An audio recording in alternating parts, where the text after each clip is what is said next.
นี่พี่น้องอันนี้เคยว่าปลาขยงเนาะปลาขยงเฮ็ดปลาแดกอันนี้ที่นี่เปรียบเสมือนตลาดสดของชาวบ้านเลี้ยงส่วงรวยไอ้เป็นคกพี่น้องนี่ต้องเข้าเหี้ยต้องเก็บเนาะเท่าเนาะเพื่อจะได้เข้าได้น้ำบ่ธรรมดาเด้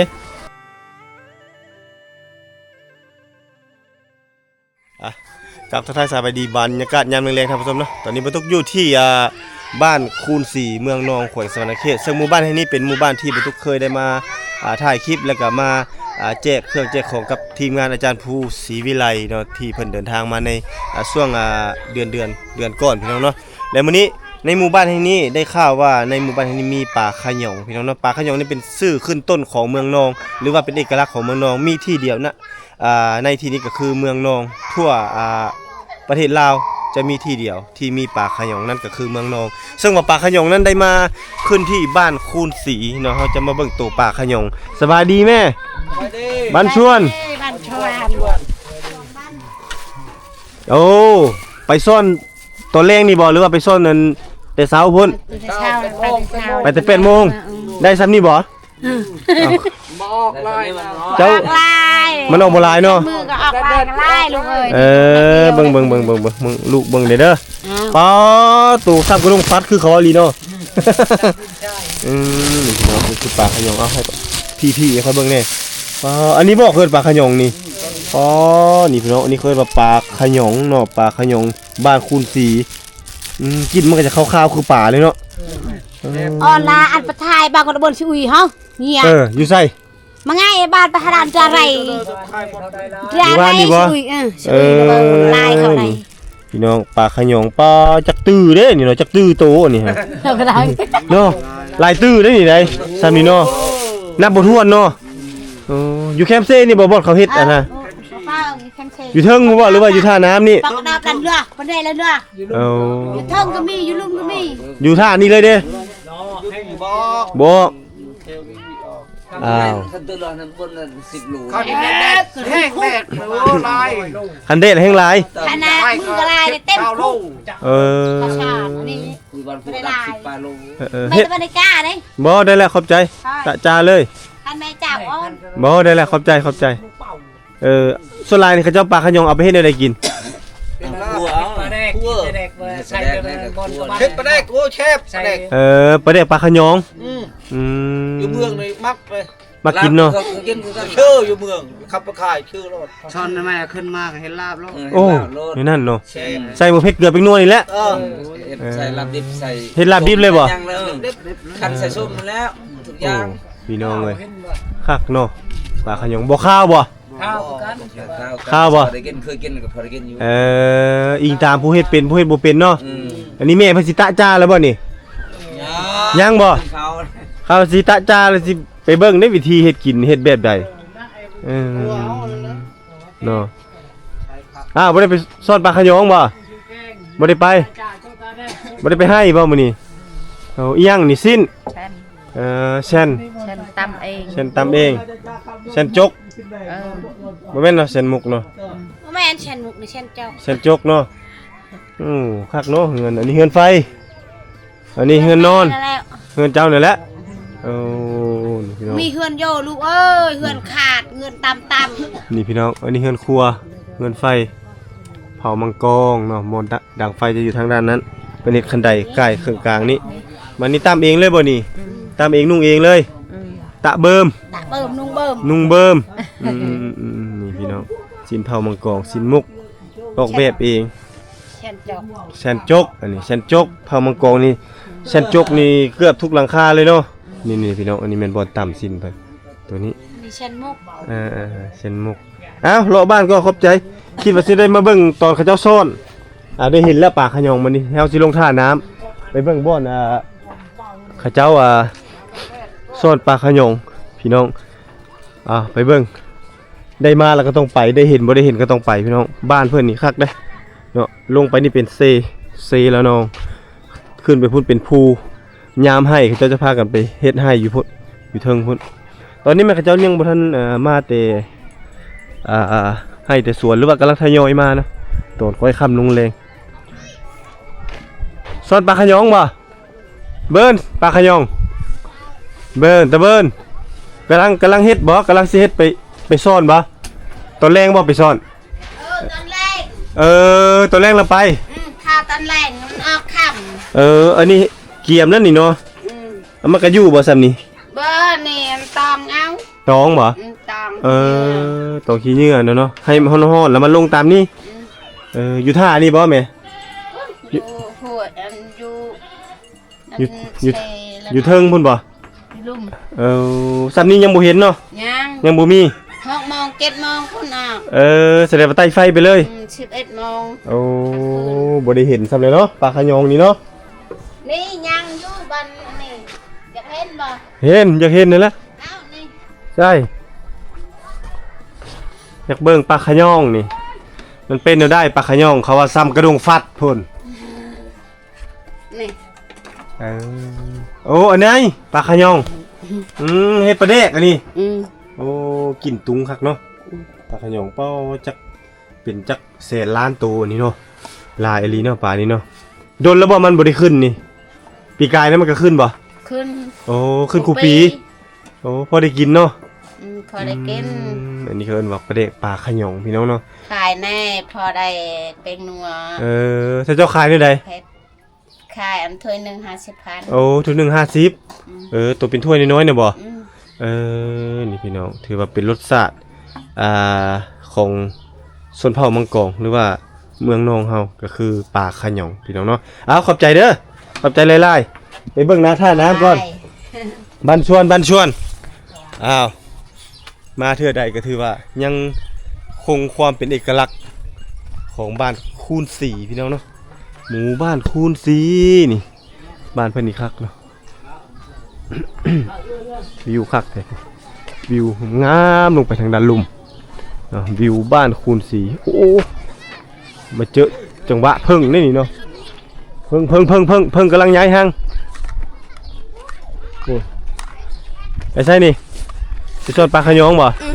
ฮะไปทางใดปลาซ่อนปลาขยองลงนี่บ่ไปนี่ออกเงินใหม่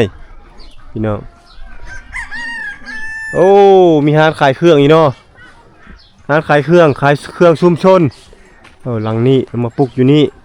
ขายเครื่องอยู่นี่มีหน่อไม้อีกอาบังจะอาบังเปิดหาเลยนะพ่อเฒ่าเนาะคักพี่น้องเนาะพ่อเฒ่าเพิ่นเปิดหาเลยพี่น้องหาชุมชนคือว่าอะไรซึ่งหาชุมชนหานบูฮานดั้งเดิมคายสร้างแน่บัดนี้เพชรเกลือเป็นนัวอันนี้คายย่างเบิ่งเด้อขออนุญาตเด้อขายกระลอกกระแลมอันนี้เนาะน้ำส้มน้ำหวานนะพ่อเฒ่าเนาะอยู่2เท่าเอาล้านเปิดร้านขายเครื่องเนาะมาอุดหนุนเพิ่นได้เด้อบ้านคูนศรีพี่น้องนี่เนาะบ่ได้ไปซ่อนปลาขยองบ่ซ่อนตอนแรกบ่เขาจะซ่อนนะค่อยอยากเห็นตอนกลางเว้นบ่เห็นเลยเนาะเขาตากอยู่ใต้พุ่นบ่แฮงแล้วเนาะอยู่ท่าน้ำนี่บ่มีมันบ่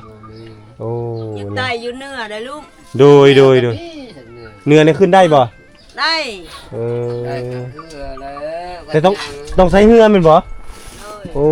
บ่เห็นแล้วซะเนาะนี่เนาะไปซ่อนปลาบ่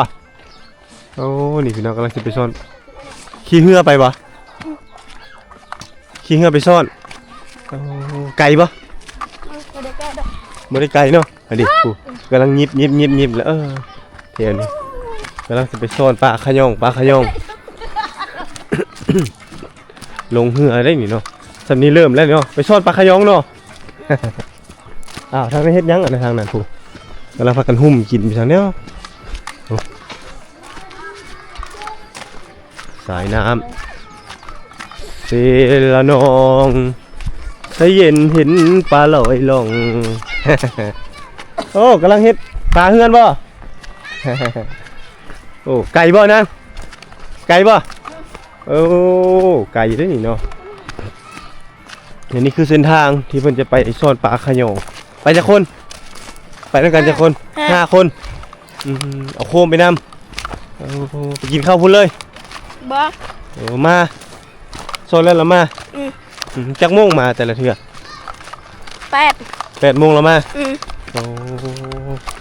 พุ่นบ่ลุ่มพุ่นบ่ ไอ้หมูเห่าไปแล้วเนี่ย อันนั้นบ่อ่ะโมเมนต์ลงนี่ไปพุ่นพี่น้องไปสอนปลาขยงโอ้เป็นตาไปแล้วเขาเจ้าอยู่บ่นี่เอาขึ้นย่างไปเดี๋ยวนี้สินะก็บ่ลงนี่ละสิ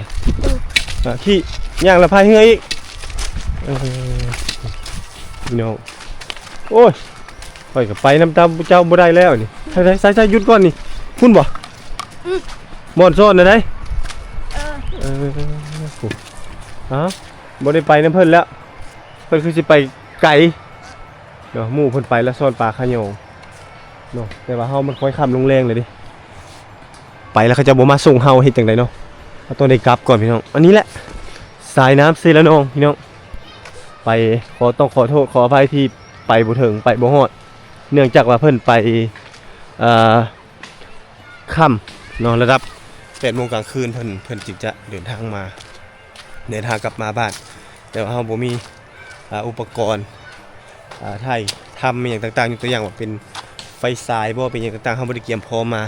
ถ้าเตรียมพร้อมมาบ่ตุก็จะไปนำเอาภาพบรรยากาศมาฝากมาต้อนดอก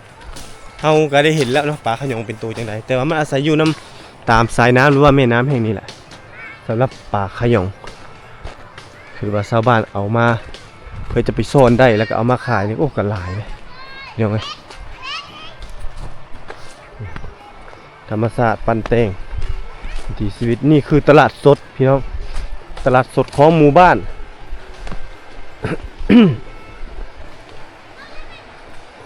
สุดยอดนี่พี่น้องนี่คือบรรยากาศเกาะแก้งพี่น้องหรือว่ามันเป็นตลาดสดเพราะว่าที่นี่เปรียบเสมือนตลาดสดของชาวบ้านคูณ4เพราะว่าการอาศัยน้ำธรรมชาติแห่งนี้เป็นที่ทำมาหากินอย่างต่างๆเขาเจ้าอยากได้ปูได้ปลาเขาเจ้าก็บ่จำเป็นต้องใช้เงินมีแต่เอามองเนาะลงมาหาแซ่อยู่นี่แม่น้ำดังกล่าวนี้ก็สามารถเอาขึ้นมากินเนาะสามารถเอาขึ้นมาสมไซได้เนาะนี่ท่างนี้แก้งมะขามไปเดี๋ยวจะพาท่านผู้ชมกลับขึ้นไปทางด้านเทิงท่านนี้กำลังสิไปซ่อนโอ้ซ้ำนี้เขาเจ้าเริ่มไปเนาะเริ่มไปซ่อนปลาขยงความบูฮู้ปลาขยงไม่อยู่ไก่บ่มันไก่ซ้ำใด โอ้ไปซ่อนปลาขยงไก่บ่หุ่นบ่ขี่เหือไป บ่ได้ตะยะนักเก่า เป็นไดโน่เหมือนวะ ยาตะดังในเลี้ยว ไก่บ่ไก่บ่ย่างบ่ ย่างบ่มีเหือเลยย่างไปอยู่ใส่บะหำอยู่ลุ่มพุ่นบ่อยู่พุ่นเลยบ่ ช่วยเบิ่นชื่อว่าอันแม่นพอกพอเฮ้ยนั่งลองนั่งตะเบิ่น เฮาบ่สามารถขึ้นบ่สามารถไปน้ำเพิ่นได้เพราะมันไก่แฮงไปอาบน้ำเบิดเด้อโอ้บ่ได้ไปซ่อนปลาขยงบ่ โมน บ่ได้ไปพี่น้องเนาะนี่ท่าน้ำใกล้ๆโอ้สวรรค์บนดินเลยพี่น้องแลนด์มาร์คของคูณ4นี่คือแลนด์มาร์คเงินซาเพิ่นก็จะปลุกใกล้ๆนี่แหละนี่ทางนี้กำลังเฮ็ดฝาเฮือนเนาะกำลังเฮ็ดฝาเฮือน ไปซ่อนปลาขยงได้ลายบ่ไปแต่ละมือจักโลน้าวกระดังบ่ฮู้คือกันเพิ่นว่าค่อยกับบ่ฮู้ ไปพี่น้องบ่ฮู้กับบ่เป็นหยังเดินทางต่อเรื่องวิถีชีวิตเขาเจ้าบ้านติดน้ำเซหรือว่าแคมป์เซละนองเลยพี่น้องบ้านนี้เขาเจ้าว่าปลาขยงลายเขาเจ้าว่า ลายเนาะปลาขยงบ้านนี้เนาะลายอยู่เนาะวันนี้เฮา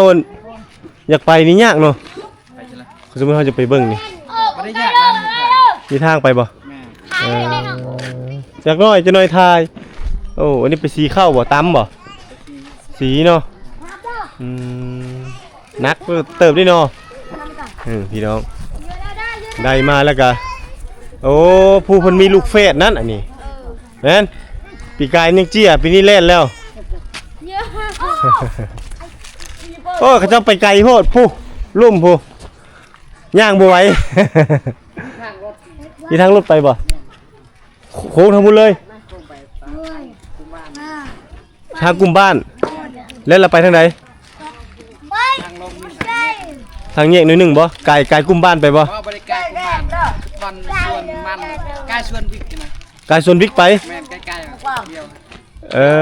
เข้าไปนั่นโหดท่าเลย แม่น บ่อนเขาเจ้านั้นเลยเนาะ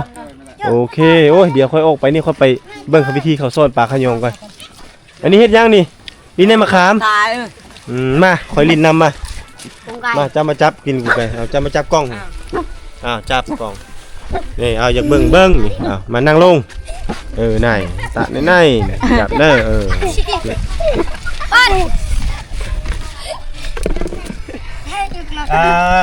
เลี้ยงเลี้ยง สวงรวยเยิดนกมาแม่งเยิดนกมากวางกวางเยิดอันไหนอากาเสียบ่อากา ปลา นี่ปลาเป็นยังปลาภาษาเจ้าเสียอากามาเปิดได้ไหมเด้อเนี่ยอาการวย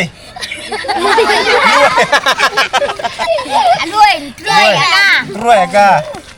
เอาใจได้โอ้เป็นแม่เนาะ ตาโดนไปกุกตาเลยเอ็ดเอ้ย เอาเด้อลงเบิ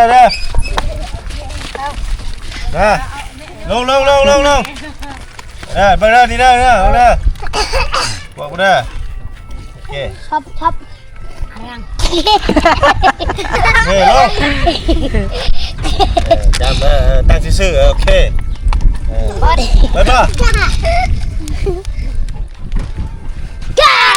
เรียงกระไรแย่บ่อันเลี้ยง อันนึงก้าเลยนะก้าป้าดูแล้ว โอ้อย่าบังอีกได้มานั่งข้างล่างเบิ่งพี่มาข้างพี่จะเข้าเฟรมมานั่งมาอยู่พี่โอเคลุกบ่ใครมาสั่นนี่ลุกบ่ใช้เมื่อแล้วบ่โอ้ยังอึยอยู่นั่งซื้อโอเคลงเอาเลยเต้าไข่กุ้งปลาเด้อสัวมาเรียงเชิดรวยอากาเด้อ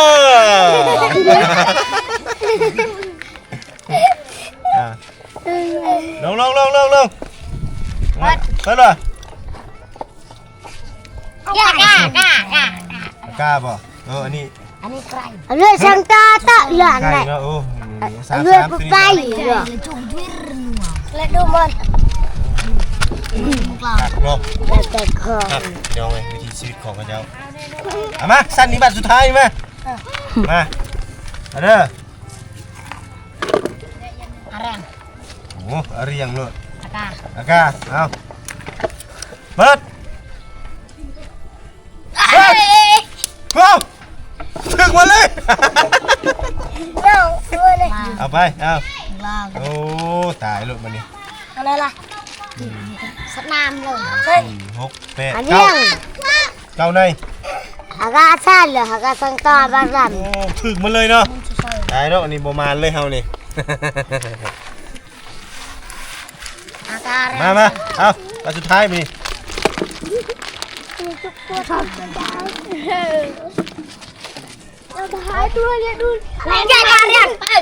กล้าเรียงเอาแล้ว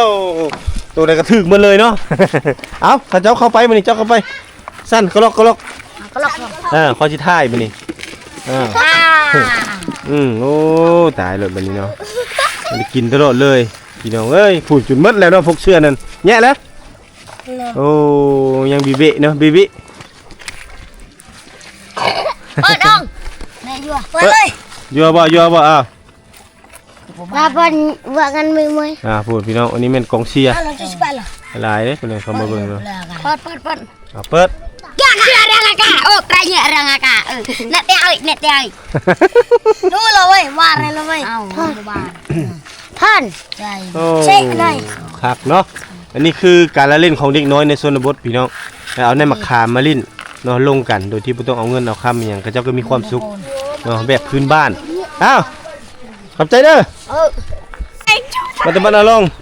เอาจะไปซ่อนอาช่วมบ่แม่นเนาะ ไปซ่อนอากาบ่แม่นเนาะโอ้ ไปซ่อนหยังหนาวกระดัง จะไปซ่อนหยังฮะบ่ซ่อนปลาขยองพี่น้องผมสิพากันไปซ่อนปลาขยองไปทางพุ่นได้บ่ทางรถไปได้บ่ได้บ่บ่เคยไปหาครั้งแรกเนาะเฮาขี่รถไปพุ่นออกบ่ว่ามันไปได้บ่ได้เนาะลงท่าพุ่นเลยเนาะลงทางโอ้ขอบใจอ่ะจักหน่อยเฮาสิไปเนาะข้าเจ้าเฮาสิไปเบิ่งการซ่อนปูซ่อนปลาหรือว่าหาปูหาปลาของข้าเจ้านั่นก็คือปลาขยองที่ว่านี่ เป็นตัวน้อยๆหรือเขาเอิ้นว่าให้น้ำหรือว่าอย่างประมาณนี้แหละนี่ข้าเจ้ากำลังสิพากันไปเดี๋ยวนี้กำลังยิบคักๆก่อนยันมันขาดเห็นป่ะเนาะเอาสิ้นเอาผ้าอย่างต่างๆนี่แหละพากันยิบพี่น้องลายบ่คนลายบ่อยู่บ่อนผู้ลายเลยเนาะลายบ่คนไปซ่อนปลาขยองลายคนนั้นเนาะโอ้แล้วก็กำลังไปพี่น้องนี่อันนี้ก็กำลังไปคือว่าปลาขยองเริ่มขึ้นเริ่มออกนี่ทางนี้กำลังเกลือหมูเจมารีพี่น้องกำลังเจมารีกำลังกินทำพี่น้องหมูดอนนี่หักเนาะก็ได้ยางกินรถไม่เฮ็ดเป็นห้างเกลือหมูเป็นตะแพงพี่น้องน่าหักเนาะมันกินทำนะบ่มีหัวอาหารจัง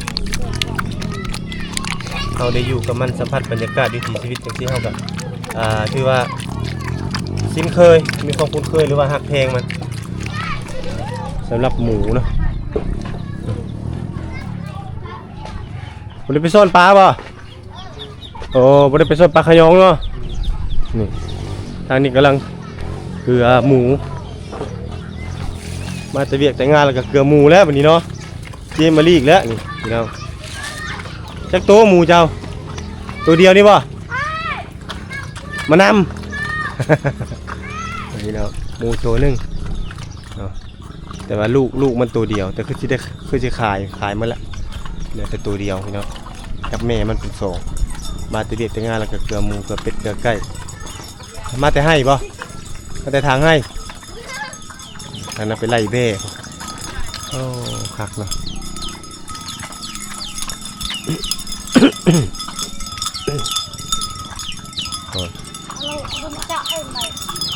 ไล่เบ้ก็มาเป็ดไก่โอ้ยผู้ทักอลีบ้านคนนี้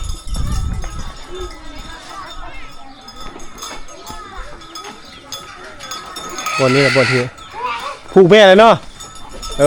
เบ้เจ้าบ่พี่น้องมันหูหดจุดมันพี่น้องมาหดจุดใดแล้วก็ผูกเนาะมองสบายเลยใส่มองบ่ผู้หญิงเราไปซ่อนปลาขยองผู้ชายเราไปใส่มองฮักวิถีชีวิตบ้านข้าเจ้าเนาะแบบดั้งเดิม วิถีชีวิตดั้งเดิมหมูทางนั้นกำลังเกลือหมูดูอยู่ทางบน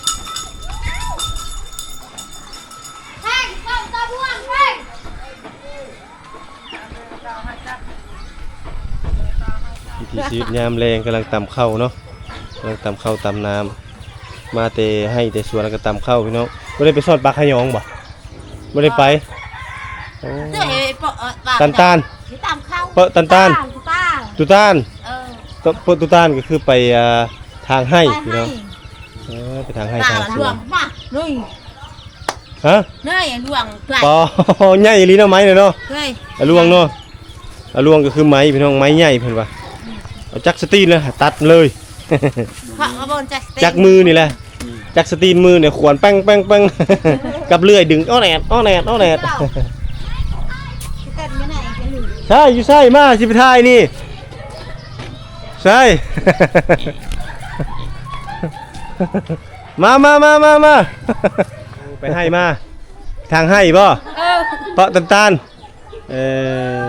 หักเนาะพี่น้อง มาแต่ให้แล้วอาบน้ำพร้อมได้นั่นได้โอ้ตัดภาพมาทางพี่โอ้ทางนี้กำลังตามสิ้นทางนี้กำลังตามเข้าเกาะโดยกอสรอโอ้ยังตามเข้าอยู่เนาะยินเนาะคือบ่เห็นองค์สี่บ่ได้สี่เข้าพี่น้องโคกแถวนี้นี่แต่ในสมัยตะก่อนแล้วจะเป็นโคกไม้แต่มาถึงปัจจุบันเนี่ยมันบ่มีไม้ให้เฮ็ดโคกแล้วก็เลยล้อมเพิ่นล้อมโคกดินมาล้อมโคกดินมาหรือว่าโคกซีเมนต์นั่นแหละแล้วก็มาเฮ็ดเป็นแผ่นไม้เป็นโคกพี่น้องนี่ต้องออกแห้งจึกจักเท่าได้เนาะมันจึงได้กินข้าวไม่เท่านี่ก็โอ้ยังฟัดข้าวเก่งอยู่พี่น้องเท่านี่นี่วิถีชีวิตเพื่อนตามข้าวตามน้ำเนาะไว้คำลงแรงใช่มาคอยมาถ่ายแล้วครบแล้วโอ้เฝ้าบ้านบ่ฮะเป็นตะเพงเถอะเนาะเจ้าแมวเหมียวพี่น้องหน้าเงียมแปะได้คือเจาะกระตุงได้เงียมได้โอ้พี่น้องเข้าเพิ่นกำลังฟัดเข้าอุ้ยเป็นบรรยากาศแบบเรียบง่ายน่าค้นหาพี่น้องเนาะคิดฮอดวิถีชีวิตแบบดังเดิมย้อนยุคประมาณ 60-70 ปีขึ้นหลังได้เห็นวิถีชีวิตของภาคอีสานคือจังซี่ล่ะ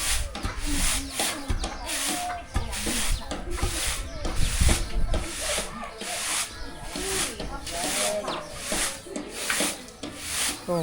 เนาะต้องได้เก็บนะไม่เท่าเนาะ เก็บเข้า เก็บเข้านี้อันนี้เนาะอ้าวเข้าทุกเม็ดมีคุณค่าเข้าเหี้ยต้องเก็บนะเท่าเนาะเพื่อจะได้เข้าได้น้ำบ่ธรรมดาเด้พี่น้องเอ้ยจะได้เข้าเด้อพี่น้องเด้อไผกินทิ้งกินขว้างไผกินแบบบ่ประหยัดนะเนาะคิดเห็นใจไม่เท่าในเพิ่นแน่นี่พี่น้อง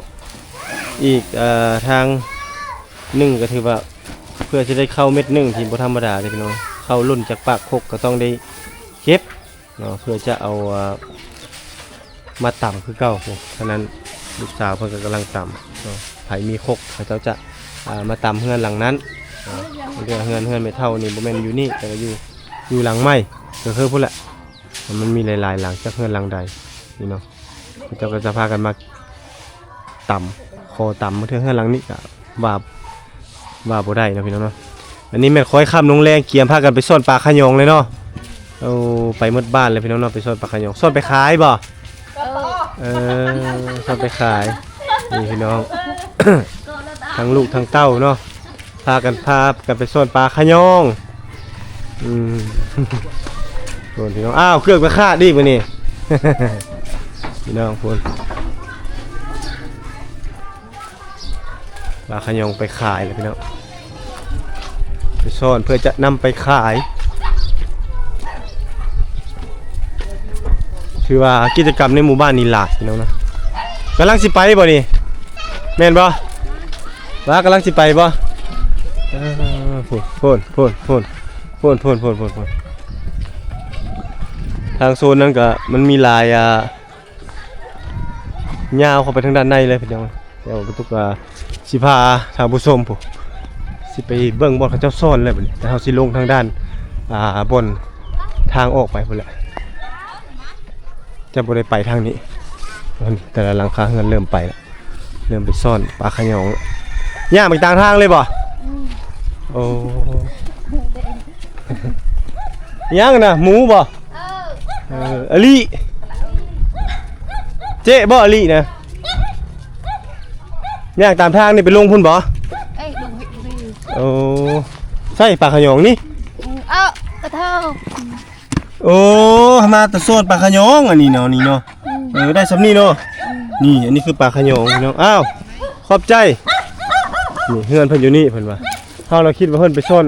กำลังสิไปแต่จริงๆเพิ่นมาแล้วเพิ่นไปแต่เช้าพี่น้องเนาะไปแต่เช้าแล้วกำลังสิเมื่ออ้าวแล้วปลาขยงนั้นจ้าแล้ว